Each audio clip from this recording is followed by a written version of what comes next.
Thank you for listening to Depictions Media Radio.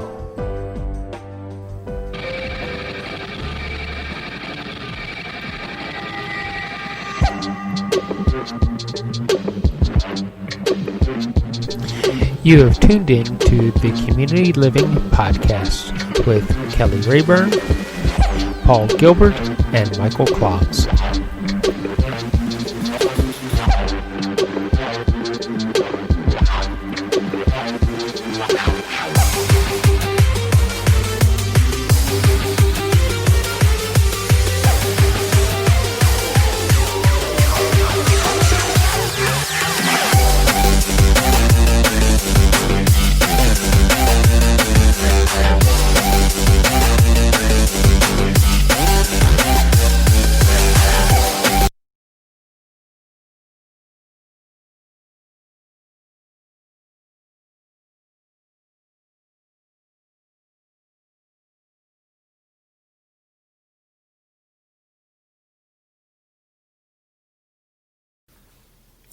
Hi everybody, welcome to another edition of the Community Living Program, Community Living Podcast. I'm, of course, Kelly Rayburn, aka DJ Ray. Along with me is our two favorite people here on the coast of BC, and along with me is on the island is Paul Gilbert, and on the coast here is Michael Klogs. So, how are you two doing these days? We live in interesting times. We are, certainly we do. live in very interesting times, yes. Yes. And about a week or two has been passed by, so we just thought we'd like to check you guys in. So, how's everything over there in Victoria, Paul? Well, the media says that the media has various things to say about what's happening in Victoria, but we'll get into that. Things are good. I mean, it's I love my city. My landlord still wants to get rid of me, but Okay. But I talked to somebody at one of the housing providers who said they couldn't help me, but they empathize with me. Right. What about your federal governments and the everybody are doing? I thought they were doing their part on doing the rent and stuff on there, Paul. Well, the thing that actually Michael Prince just came out with a report from the Broadband Institute talking about what the government could be doing. Yeah. Once again, they brought up the issue of basic income, which has been neoliberal for as long as, I've been alive. Right. And several hundred years before that. So it's basically favored the wealthy. Gene Swanson wrote an excellent book on that called Poor Bashing several years ago. But they keep on talking about basic income when we have in law, because of Bill C-81, we have the right to an adequate standard of living and social protection, which covers all our costs. Right. Housing, food, clothing, adaptive aids, retirement benefits for people with disabilities. We have all those in law, but the government's not instituting them because they don't have to institute everything until 2040.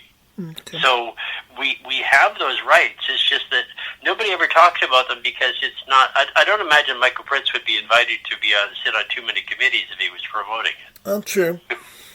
No, but there are some countries that have instituted what would be a national basic income, and with that they actually have a happier society because they've eliminated a lot of stresses.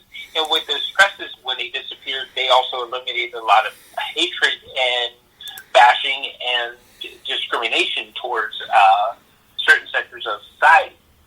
Well, I think it's a good idea. It's just that traditionally, for the most part, for example, the experiment in Finland, the experiment in Ontario, both those two experiments were favored the wealthy. They didn't actually. I know that Spain just recently has been putting in a basic income plan. I don't know if it's worked, but there are initiatives around the world that do that. But generally, it's the wealthy that promote basic income, not the poor.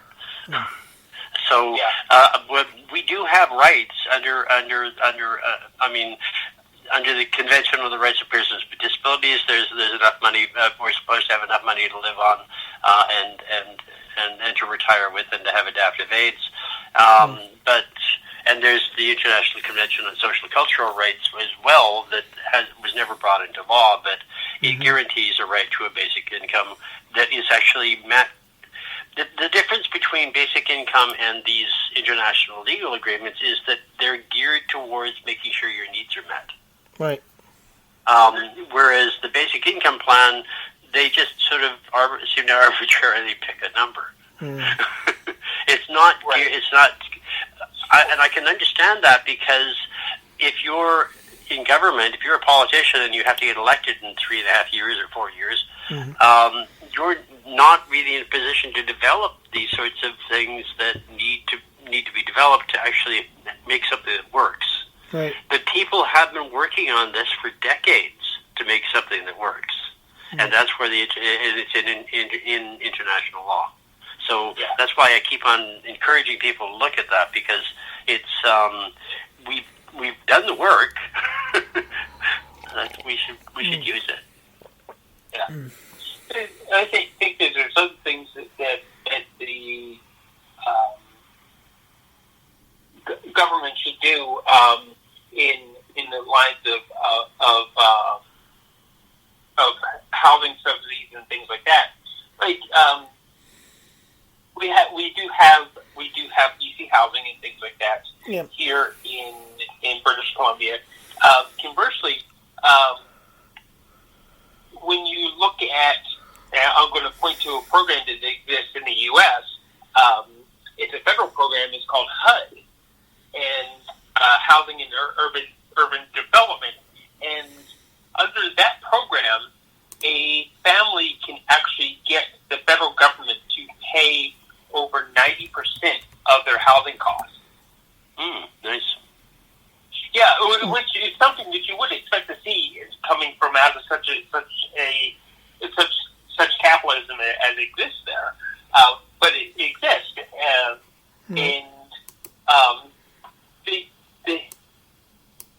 one of the big problems with how they actually administer this program in the United States is it actually administered according to race.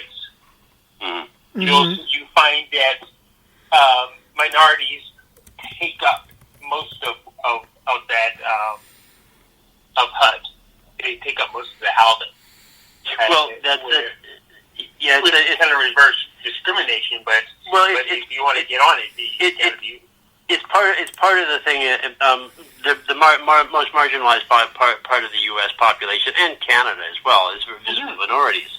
And marginalized populations, the disabled, which never get mentioned, of course. But that's why we're the ones that end up in those things, because we're the ones that are most marginalized, most screened out, most disadvantaged as far as work goes. So we end up in those things. One of the things that's very telling over the last, since the pandemic started, is they keep on talking about people who are dying from COVID-19, and all sorts of groups have claimed that they're worse off than everybody else. That there was an article recently about queer people being worse off, and another one about women being worse off. Well, you know what they have to actually die from COVID-19? They need a comorbidity. Who has a comorbidity? Most people with disabilities. Okay. Right. But they don't talk about the fact that people with disabilities are dying because of COVID-19. There's no stats. There's no data being collected on us. Okay. It's once again we're the invisible people, and queers and women are saying, oh, it's us, we need more help. Well, sure, women with disabilities and queers with disabilities and all sorts of people with disabilities need help, but it's the disability that's the relevant factor. True. Well, that's very true. It's like when you take this is a respiratory condition, right? Well, yes, and every single organ you have in your body, is, including your brain, is affected by it. Right. Right. Absolutely. It is something else that while they don't want to promote the idea that if you get it, that there's damage done to all of your organs. But for the most part, the thing it is sucked into our respiratory system because we've received droplets from someone else. That's the social distancing. But being a person who has had inhalation pneumonia 5 times, meaning that I've accidentally inhaled acid or some kind of industrial solvent into my lungs for whatever the accident was, and having your lungs burnt out, if I am exposed to a respiratory virus, I basically have a lung disability, right? Well, yeah, you're pretty much at risk. Yeah, that's so I'm pretty well at risk, and pretty much a guaranteed to be on a ventilator or something. Mm-hmm. Okay, so what I'm actually pointing out here is if you have a pre-existing condition, thus a disability, no matter what it actually works out to be, it actually puts you in a more danger zone. Yes. Just because you have that pre-existing condition. Yes, we're the ones that are actually at risk of death. Mm-hmm. But well, once again, no data is being collected on us, just like normal. Right. True. They blame it. They blame it on. Well, you had the pick on our friends to the south again. We had the Surgeon General say that, well, because he racialized it, and he said because Black people and Latino people, they smoke and drink too much, that puts them at risk. That's why you're the risk factor.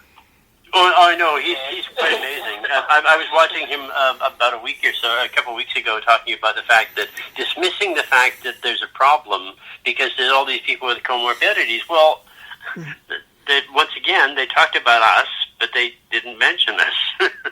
Right. And the reason there's a lot of reasons why somebody has a disability. I mean, it's as many. But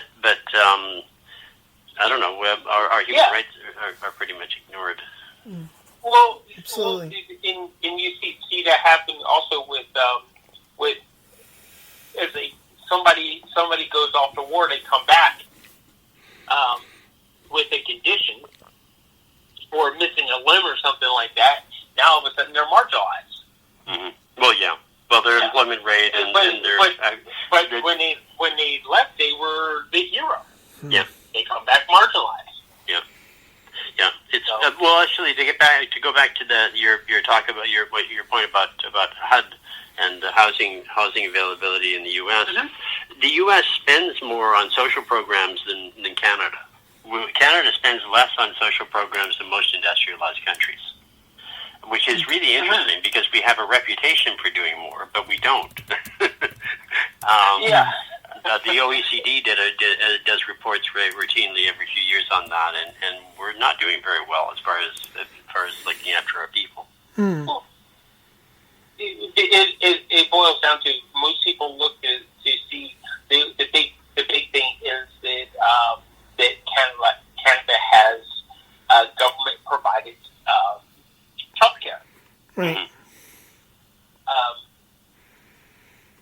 And the U.S. does not. It's all private insurance. Yeah. Or you pay out of your pocket.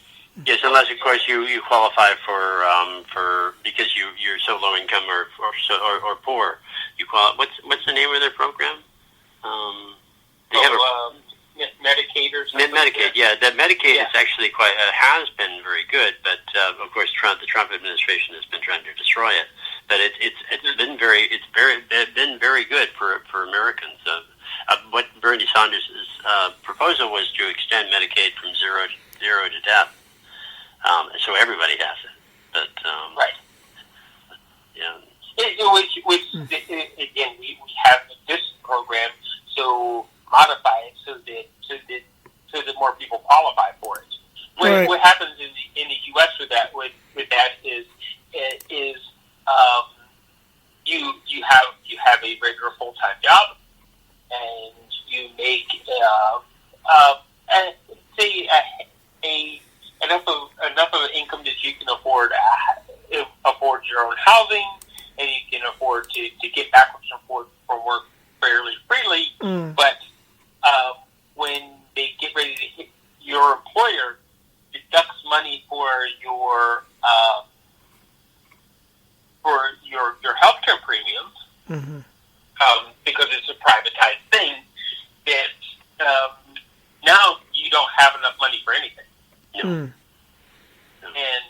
that's now you don't have the ones who don't qualify for Medicaid, and they're the ones who don't have the health care, and they're also the ones that they have the working class people that are in that area.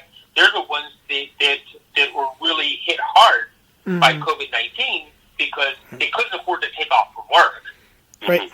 one way or the other, because they would lose their house. Yep. And there were no programs to actually help them. And that's usually the case. The group of people, along with disabilities, they get left out. Yeah. Well, and as I can't remember her name, how to pronounce her name.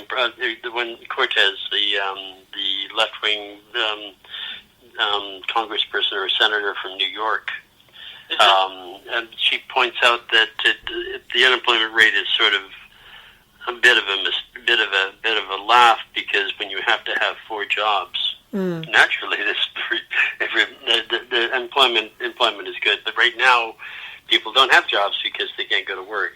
Right. And when they're opening up the economy, they're surging.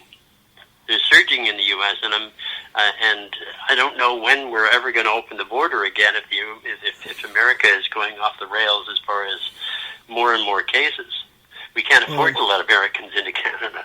We're pretty much close to about over 2 million cases, going over to courts 3 million cases in the U.S. That's just, it keeps going up and up and up and up. So, when you consider globally that I think towards the end of a week ago, I don't know what the stat is for today, because I haven't listened or listened to the media release from out of Geneva. But we hit 10 million cases, and now you say that the U.S. has 2 million, 3 million. That's quite a percentage. Mm-hmm. Well, somebody was telling me that 20% of the people tested in Texas were infected. 20%. I mean, when they first started doing testing, it was something like 2%. But the infection, the one of the things that's very strange, I don't know if you've noticed this personally, I've noticed it all the time lately, is that people aren't wearing their masks, and they're walking right straight at you on sidewalks. I have to actually scramble into the road to get away from them. Well, because people just, they don't seem to, they think because they've survived this long, they're immune. Well, the governor from Texas and possibly maybe from Florida are advising people to wear a mask because of this situation. There's actually an update on that out of Texas. Yeah. He's making it mandatory. Mm-hmm. Yeah, thank goodness. If you're walking down the street, you have to have the mask on. I don't always wear the mask, but then again, when I actually between the hours of say 7 p.m. for most of the day, after 7 a.m. I'm out. I'm not outside. I don't go. I'm only outside between the hours of 1 a.m. and 7 a.m. Okay. So if there's no one to come in contact with, that's you true. don't really need to worry about the mask. Yeah. But, yes. But I went to a prayer a prayer visual for Igaz Chandri, the man who was shot by I think it was actually the Ontario police, wasn't it? For mental health check. On a mental health check. When I was staying in the mosque in Vancouver, I definitely had a mask on. And when I was filming the whole thing, and then members of the anti-bigotry coalition who had invited me into to this prayer, when he said a few words outside the mosque afterwards, I still had that mask on because there's people around. It's like, okay, keep the mask on because there's people around. I was going to say. I was going to say about the overnight situations. I know we can roam around and free around the countries. Well, I wouldn't say country, but around the city around after 1 or 3 o'clock in the morning. But there are other countries where they're still on a lockdown. You can't even go out after 1 a.m. or something like that. Or 10. Yes, I know. It is quite tragic, especially places like third world countries like India, where you can't. How do you get food when you work? The only way you have food is if you work for it that day. Yeah, it's quite tragic. It is. Well, when we talk about that, though, the way things have run amok in Brazil, there are no lockdowns. They haven't closed any of their borders to visitors. Right. We talk about Texas, which is 1 in 5 people is infected. They are at past the point of 1 in 4, or maybe somewhere between 1 in 3 and 1 in 4 people are infected in Brazil. So, when there was a report, I think it was yesterday on Democracy Now. They had a health expert talking about what actually happens indoors with the virus when just by talking. Right. You end up exhaling this tiny particles, basically a cloud of tiny particles that hang in the air in indoor environments for hours. So conceivably, I mean, you could just walk into a store and catch it because people have been breathing in there. There's one of the things that stores should be doing is bringing in fresh air from outside, piping in fresh air so they can keep their places clean of the virus.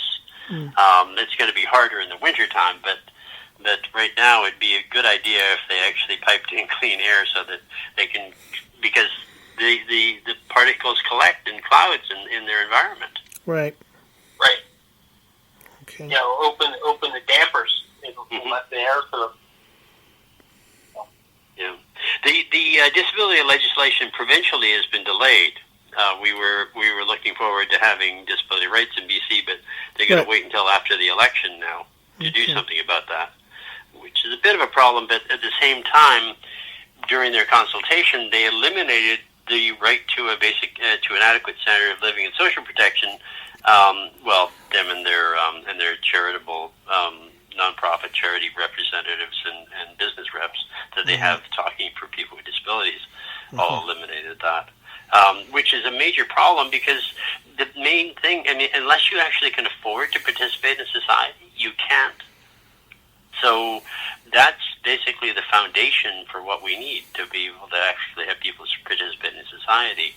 And even when with the Liberal government's generous increases over the years of how much you can make if you're on disability benefits on the side, only 4% of people on disability benefits are able to make any money on the side. Mostly because of physical barriers, but also because of discrimination. Yeah. So they really need to they need to take more. They need to be doing something about our legislation, and they also need to be doing something about making it so that it actually meets the needs of people with disabilities. Yeah. Sorry. I know that when you talk about that, being able to make money on the side, some of the small business owners that I know they provide they provide contract services to people. They have disabling conditions like fibromyalgia and MS or myeloencephalitis, and which means that on certain some days they have really good days and they can work like maybe 8-12 hours, but then you have the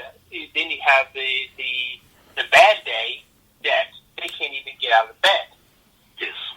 Yeah. And because their body is brought with pain and fatigue from lack of sleep due to being their nervous system not shutting down.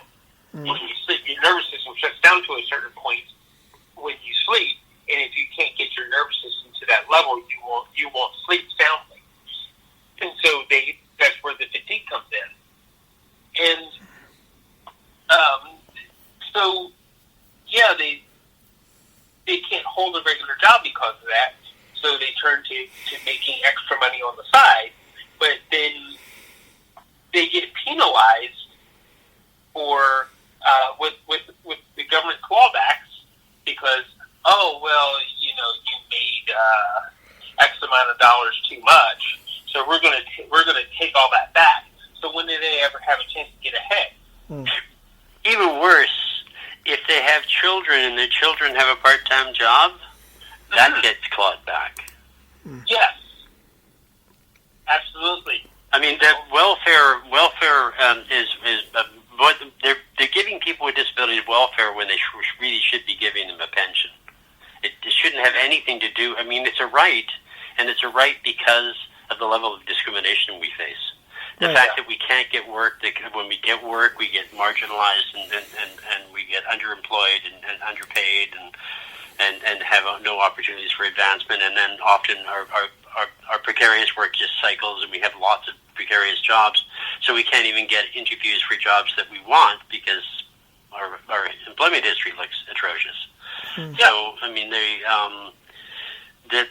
the government's really not paying attention, and when they keep on funding these ridiculous employment programs that try to take people and put them into anything, absolutely anything, as fast as possible, rather than the days of actually trying to actually meet people's needs when you find them work are gone. Yeah, it's whatever you can grab up.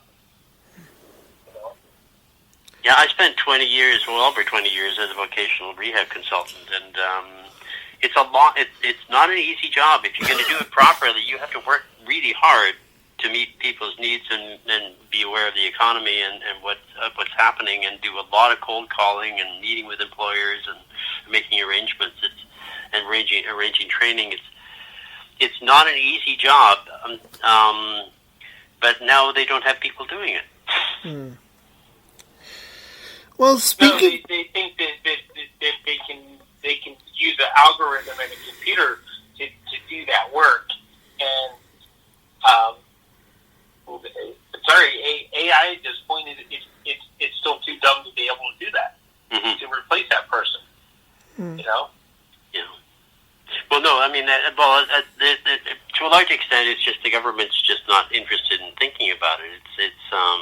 We're not a group that they spend a lot of time thinking about. Otherwise they would have brought our legislation in by now, and the consultations that they did to develop it would have made sense, rather than having been controlled by the people that the government has dependent upon them for income.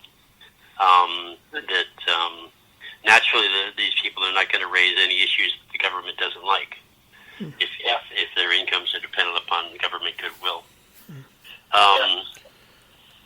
One of the things that we're doing as far as the income goes, and a big part for people with disabilities is not being able to marry or have a family because they're on disability benefits without losing their income, and sometimes losing their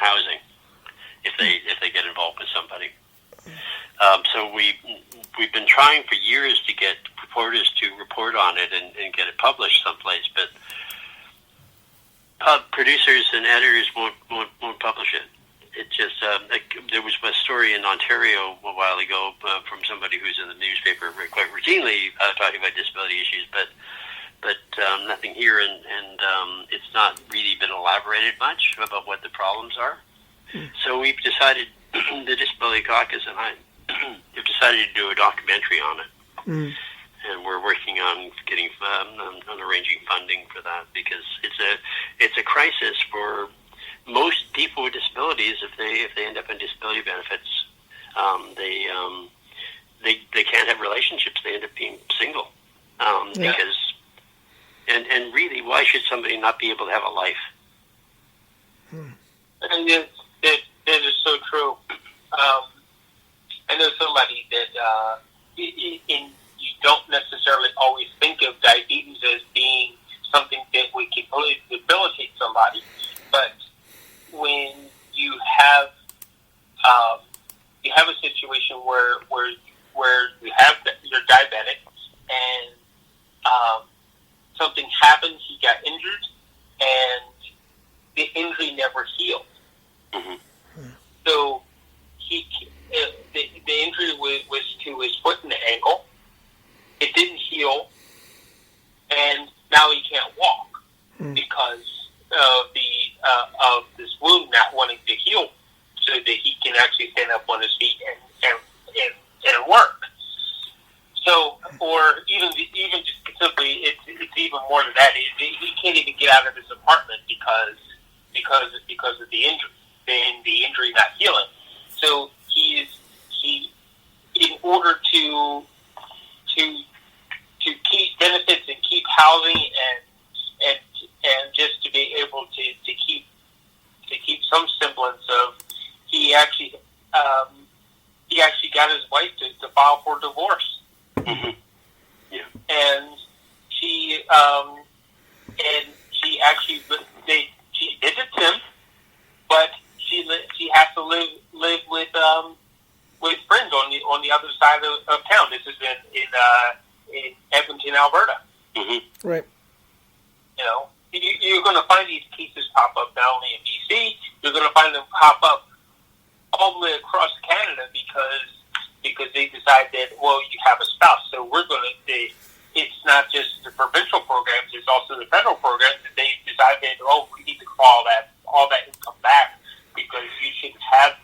You don't need it because you have somebody able-bodied with you. Yes, which is work. This is one of the reasons why the violence the people with disabilities experience is 2 to 3 times that experienced by women without disabilities. The living dependent and powerless with somebody is a dangerous thing to do. Yeah. And aside from that, you're also living in precarious housing and low cost housing that may not be safe because you're poor. But it's an international phenomenon. You see the same thing in the UK and across the US that the disabled are a forgotten population that nobody collects data on, and nobody seems to, and you can't fix a problem unless you collect data on it. The thing of it is the data probably has been collected when you figure that if you're collecting data for all marginalized people, whether they're women or people of color, however you're collecting data for also the people in that sector that have, or that group that have a disability, you're collecting it, but you're never taking the cross section to add it all together. Yes, well, and that's quite true, but also one of the things that happens traditionally has been happening with violence against women's programs is they collect data on violence against women and they screen out all the data on people with disabilities because we're atypical. Atypical. Right. Okay. Yeah. That's another good point because that's not the norm. Yeah. go back, look at any collection of data on minorities. They almost never talk about the disabled. There was one on university instructors a year or so ago, and they just screened out the disabled. That we weren't part of the picture at all. And when I asked them, they said, "Well, the data just wasn't available." Well, I mean, they were the professional body. They could have collected the data. Oh wow! Wow. Well, when you look at indigenous people, the indigenous people have a very high rate of disability, but they're like, well, we already collected the data on indigenous people. We don't need to separate that. And yeah, 35% of indigenous people have disabilities.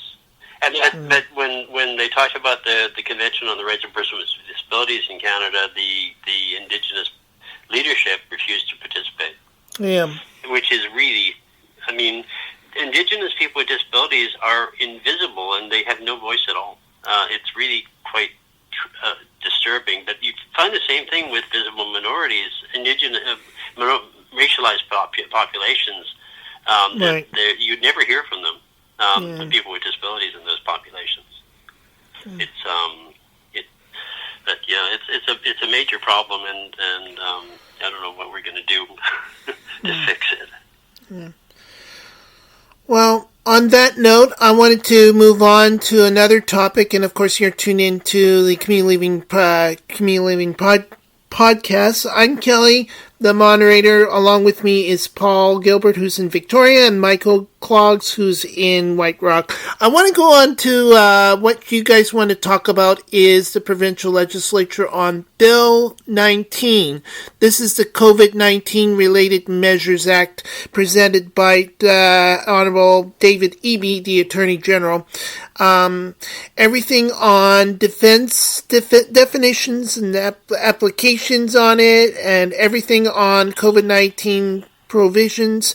What do you take on that, Paul?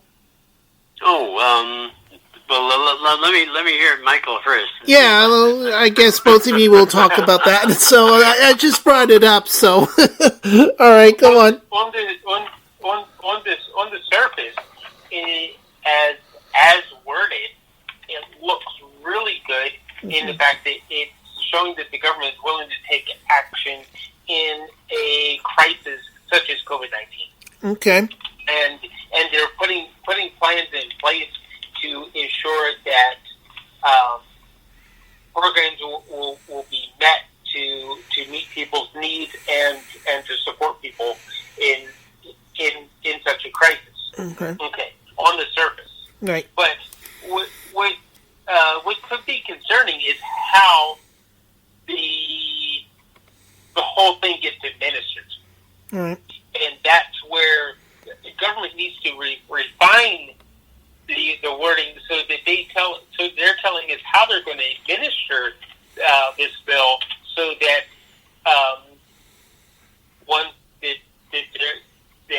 they're not just writing themselves a blank check to do whatever they want, and two, that they will be taking care of marginalized populations equally so as non-marginalized or privileged populations. Right. And we need to actually make sure that sort of thing in refinement gets into this particular bill. Yeah. Well, this is first reading. I'm reading right now on the legislative website here. So. Yes. Well, yeah. That's. Well, I mean, it goes back again to the issue about whether or not data is collected and whether or not there's an infrastructure in place to do something about it. I mean, if the government wanted to help indigenous populations with disabilities, how the hell would they do that? When nobody is paying any attention to the fact that they're there. Good question. And there's no programs in indigenous communities to support them. Not adequate programs. Same thing with the general population. There's no adequate programs to record who's the disabled and where they are and what's happening with them. In part of the convention guarantees that government will be there in crises like COVID-19 for people with disabilities. But despite the fact that Carla Qualtrough has created a task force full of charity executive directors to talk about it, there's been no talk about the fact that that is actually one of the pieces of the convention that are supposed to be part of our laws now. I mean, I hate bringing it up, but Cuba actually has a model of what you do when there's a crisis, and they have an inventory of people who need help, and they go and help them. Right. There's no reason why we can't do that. It's just political will. Interesting. All right. It's a really, really good take on that also, because if we're looking at this particular bill very closely, we realize that it's kind of missing, isn't it? Yeah. Yeah, I mean, there's this huge data. I mean, one of the things that the Senate, I mean, when you take a this is a really way off topic, but when you take a look at the prison population and people with disabilities in prison are your go-to victims. And this has been found all across the world, but Canada has never reviewed what's happening with prisoners with disabilities. They're supposed to be doing that sometime in the next year or so. Right. The Senate is going to do that. But this is the sort of thing that if you don't want to know anything about a population, you just don't collect data on it, and so you don't have to do anything about it. Sorry, I'm being gloomy. It's true. No worries. Yeah, it's very accurate, though. If you don't collect the data, you don't have to look at it. No. Well, I know the legislature's starting this coming Monday when I'm looking at the calendar here. So it looks like lots of things to talk about on this bill and everything. So I'll just leave it as that and see what happens on the upcoming days of when legislature happens. I know the legislature is not doing its regular. I know it's doing a little bit of a on the meeting side, but a lot of the governments are doing virtual conferencing and stuff like that as well. It's wonderful, actually, that we actually managed to get into the internet age before we had a major world pandemic. But yeah. I'm once again, I keep on doing this, but I'm very impressed with what Canada has done overall. When we have the glaring example of places like Brazil and the U.S., it's so obvious that caring somewhat about what happens to the population is really a prerequisite to a decent government. Yes. All right. Speaking of fibromyalgia, I know you and I did a Access Television months ago, maybe a year or two ago, on the fibromyalgia well-being.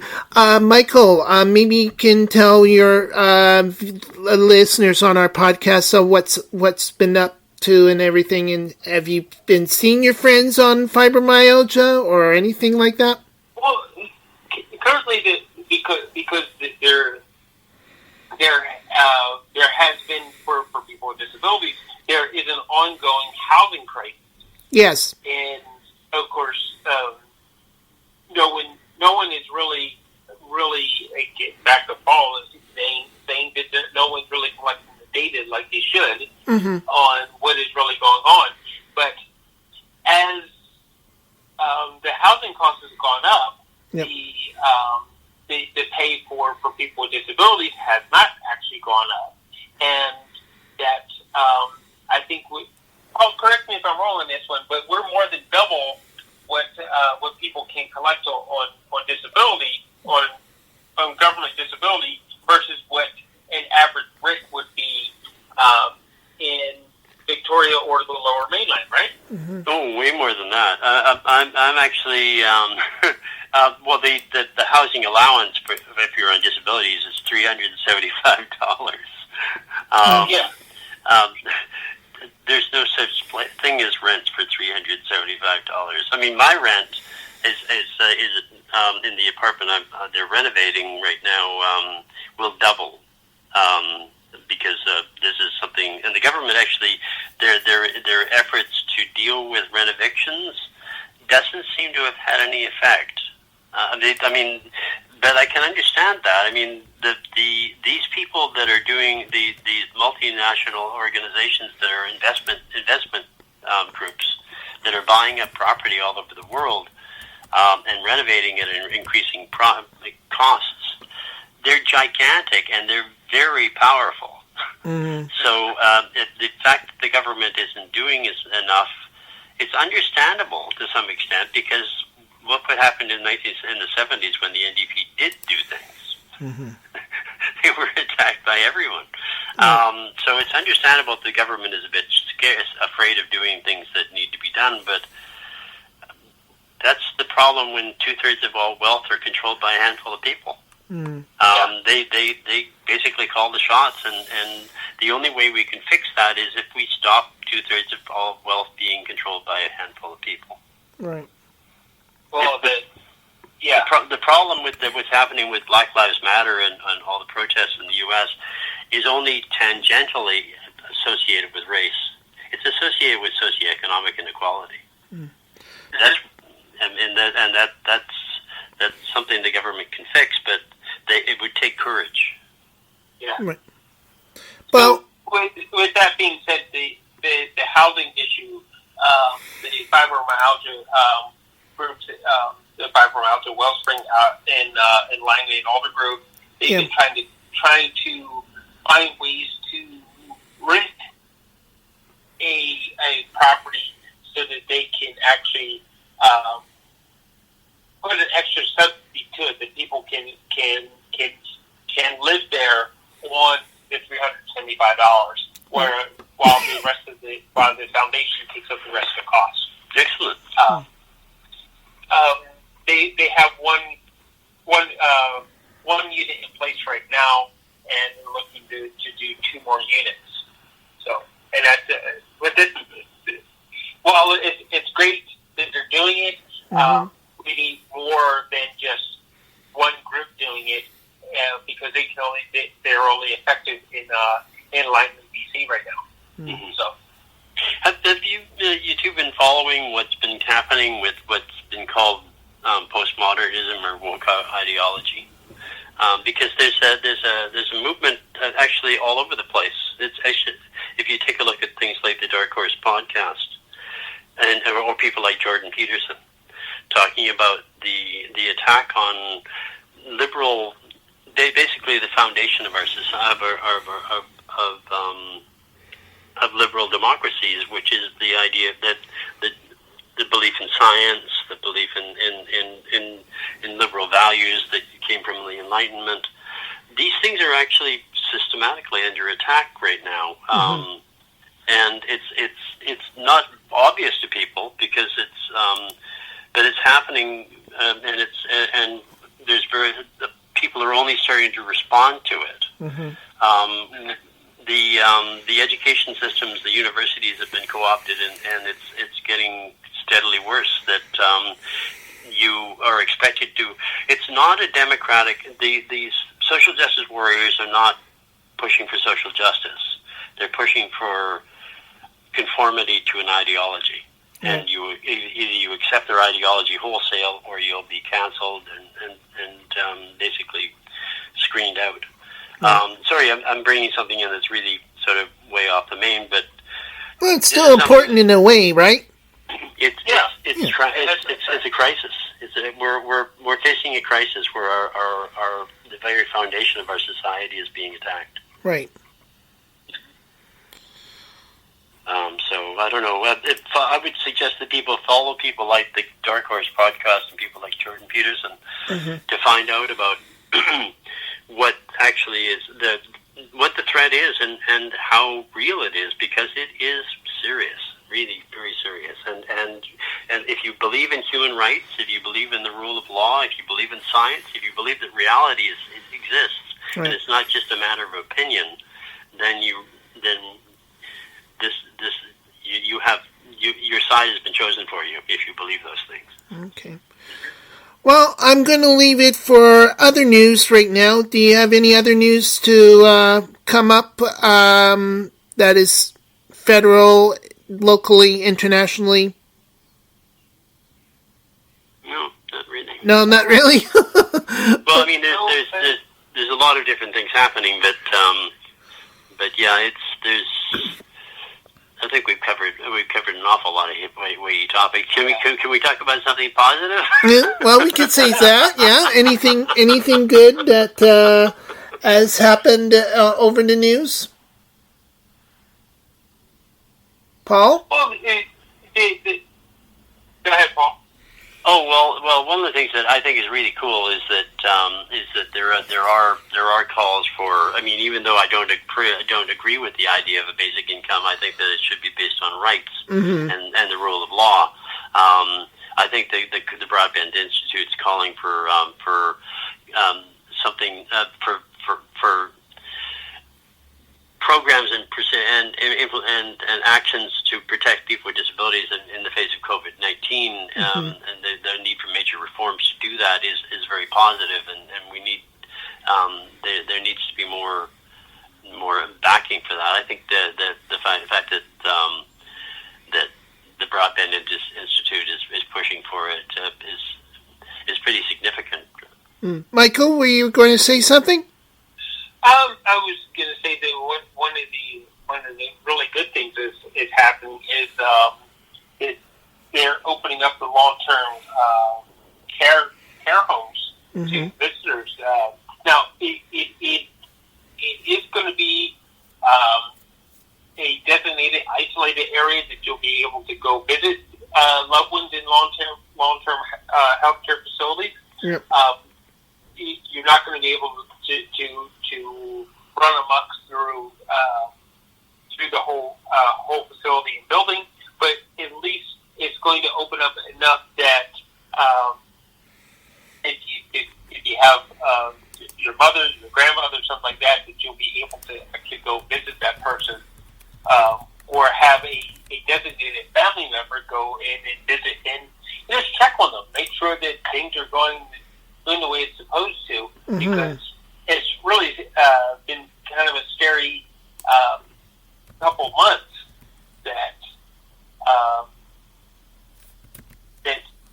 people haven't been able to be able to see their loved ones in long-term care. And with that being said, it's like, I know that there's been talk that they had mobile devices and things like that. You could Zoom or Skype or something like that. But if they're in a situation where funding is limited, that mobile device didn't exist, right? Well, also it's very limited. It's the emotional connection that you can have with somebody through an electronic device isn't the same at all as actually meeting with them in person. It's not. 70% of communication is nonverbal. Yeah. So, yeah.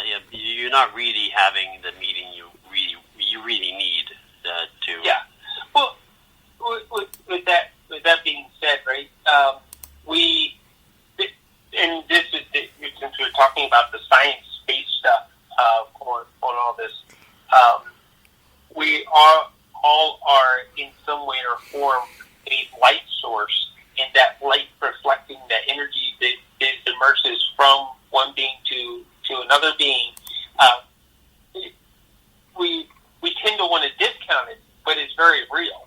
It's there, and if you're isolated, you're separated from that source of energy from another human being, it really has an effect on your health. Oh yeah, definitely. Well, I mean, there's not the thing that's really striking about humanity is that we're so social and so cooperative that we developed language. I mean, nobody else has. Right. We really do need one another. Right. So, Paul, on your Facebook posting as of June 30th, you mentioned about demand of CRPD article that's on Article 28. And yes.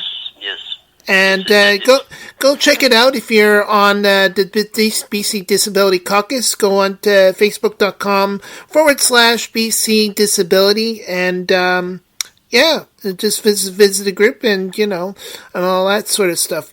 And of course, they can reach you at bcdisabilitycaucus@gmail.com. Am I right? Yes, or just sign on to the or see us on Twitter on BC Disability. Okay. So anything? Yeah, it's quite active. Your Twitter is very active.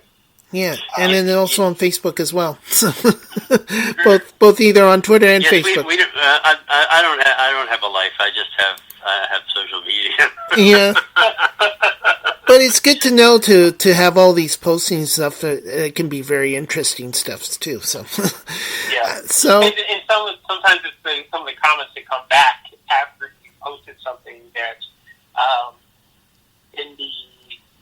enlightening about what people are really thinking about too.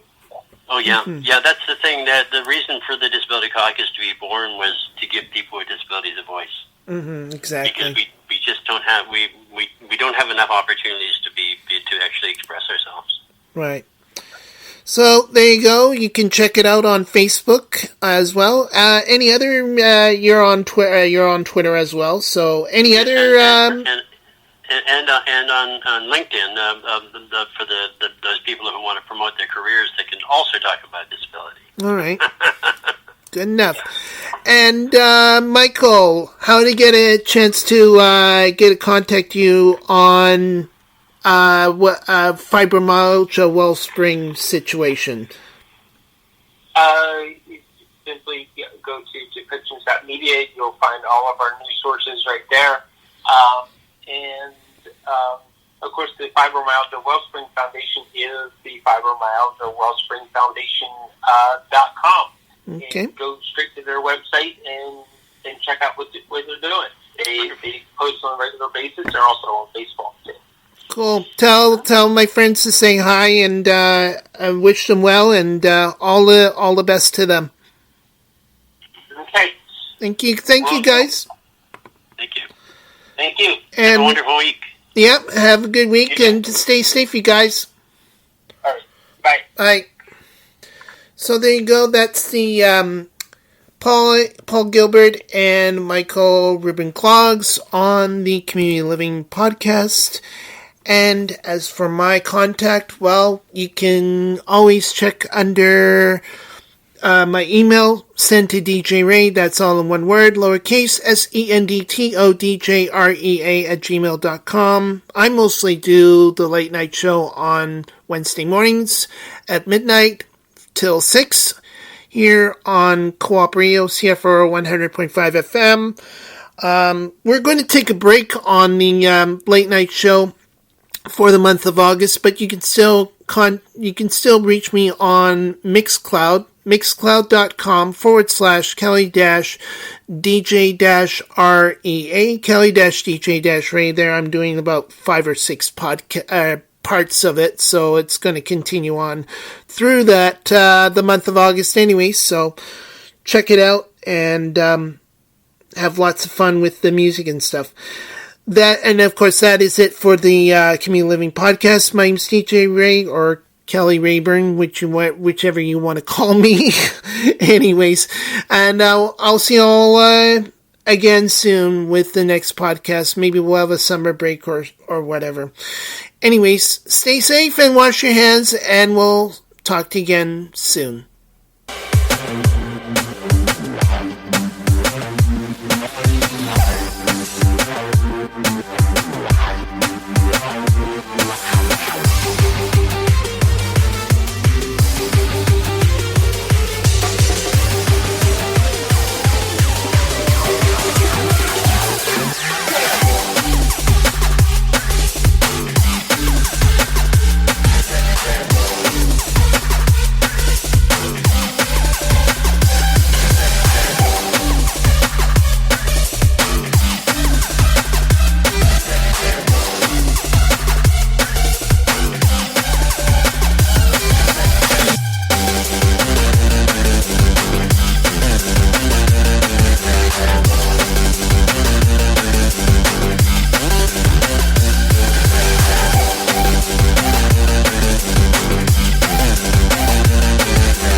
This show has been produced by Depictions Media.